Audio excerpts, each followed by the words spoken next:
என்னன்னு கேட்டிங்கன்னா, நீ வந்து பாரிஸ்ல ஜே யூசோ கூட மோதுற, அது மட்டும் இல்லாமல் எல்ஏ நைட்டு கூட மோதுற, அது மட்டும் இல்லாமல் சிஎம் பங்கு கூட மோதுற. இவங்க 3 பேருக்கு எகெயின்ஸ்டாக வந்து மேட்ச்சில் விளையாடுற அந்த ஃபேட்டல் வேர் மேட்ச் கன்ஃபார்ம் பண்ணோன்னே அந்த இடத்துல சிஎம் பங்குக்கும் எல்ஏ நைட்டு கான்ட்ரவர்சி வருது.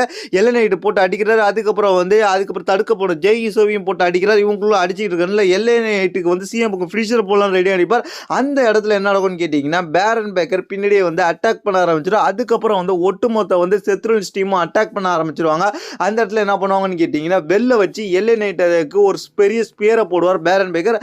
அதுக்கப்புறம் பயங்கரமாக அட்டாக் பண்ணுவாங்க. அதுக்கப்புறம் வந்து என்ன பண்ணுவாங்கன்னு கேட்டிங்கன்னா, செத்ரோலின்ஸ்க்கு எல்லாத்துக்கும் சேர்த்து அடிச்சு நொறுக்கி ஸ்டாம்பை போட்டு அதுக்கப்புறம் வந்து செத்ரோலின்ஸை பிடிச்சிட்டு என் கண்ணை பாரு சிஎம் பங்க் அப்படின்ற மாதிரி மிரட்டுவார். எல்லாரையும் அடிச்சு போட்டு அதுக்கப்புறம் வந்து இவங்க செலிப்ரேஷன் பண்ண ஆரம்பிச்சிருவாங்க.